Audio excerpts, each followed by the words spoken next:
మీ business ఏదైనా మీ ఊర్లో promotion చేయాలంటే అది సుమన్ టీవీతోనే సాధ్యం. ఇప్పుడే సంప్రదించండి. టీం అని చెప్పేసి ప్రత్యేక విభాగాన్ని తెరిచి ప్రారంభించి దాని ద్వారా ఈ మధ్య మీ అందరి మీడియా ప్రతినిధులు ప్రసారం చేశారు. రాష్ట్రం మొత్తము మెడికల్ షాప్స్ మీద దాడులు జరిగాయని, ఈ విధంగా పెయిన్ కిల్లర్స్ ని అన్ఆథరైజ్డ్ గా ఏ విధమైన ప్రిస్క్రిప్షన్ లేకుండా ఈ మెడికల్ షాప్స్ వాళ్ళు ఒక లాభం కోసం యువతను రాష్ట్రాన్ని పాడు లేపే కార్యక్రమంలో యొక్క దుర్మార్గులు యాంటీ సోషల్ ఎలిమెంట్స్ అనొచ్చు.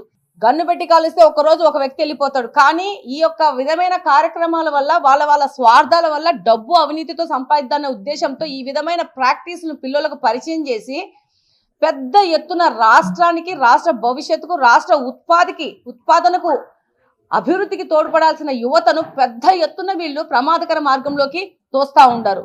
దీని మీద ప్రతి ఒక్కరు స్పందించాల్సిన అవసరం ఉంది. కాబట్టే దీన్ని ఇన్నిసార్లు అసెంబ్లీ దృష్టికి తీసుకుపోవడము, పెద్దల దృష్టికి తీసుకుపోవడము, అందులో భాగంగానే ఈ యొక్క రైట్స్ జరగడము.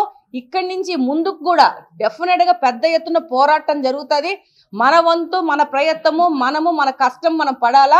రిజల్ట్ దానికంతా వస్తుంది. యువతకు మంచి భవిష్యత్తు ఇస్తే రాష్ట్రం ఆటోమేటిక్ గా అభివృద్ధి చెందుతుందని ఒక గట్టి నమ్మకంతో పని చేస్తున్నాము. అందులో భాగంగానే ఈ రైళ్లు జరిగాయి. చాలా క్లియర్ గా క్వాలిటీ, క్వాంటిటీ దిశగా ఎడ్యుకేషన్ డిపార్ట్మెంట్ వెళ్తా ఉంది. దాంతోపాటు మేము పర్సనల్గా మంత్రి గారిని, లోకేష్ గారిని రిక్వెస్ట్ చేయడం జరిగింది, ట్యాబులు తీసేసేయండి. దానివల్ల పిల్లోళ్ళు, నాకు కూడా 2 పిల్లోళ్ళు ఉన్నారు, ఎక్కడెక్కడ నేను ఇబ్బంది పడేదాన్ని ఎడ్యుకేషన్లో వాళ్ళకి చదువులు చెప్తున్నప్పుడు అనేది నాకు బాగా తెలుసు. నేను అదే చెప్పాను, ట్యాబులు కానీ ఫోన్లు కానీ చేతుల్లో ఇస్తే పిల్లోళ్లకు తప్పకుండా వాళ్లకు ఒక డిస్ట్రాక్షన్ అనేది ఉంటుంది. దాన్ని తీసేయమంటే దానికి లోకేష్ గారు కూడా ఏకీభవించడం జరిగింది.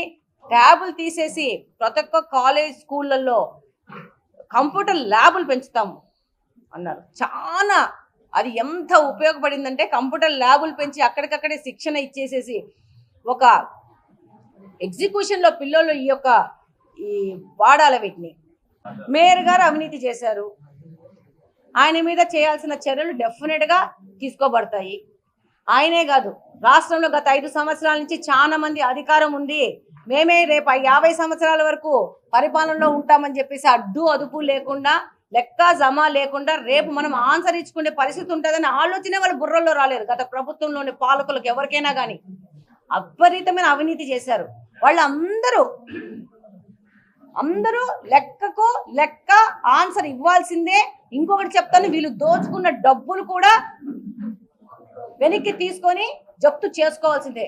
నేను ఒకటే చెప్తున్నాను, కడపలో కూడా చాలా మంది ల్యాండ్ కబ్జాలు చేసుకున్నారు. ల్యాండ్ కబ్జా చేసుకున్నాం, నెక్స్ట్ 20 సంవత్సరాలకు సరిపడా మా ముని మనవాళ్ళు కూడా బతికేంత సంపాదించుకున్నామని వర్డ్స్ కొన్ని వాడకూడదు.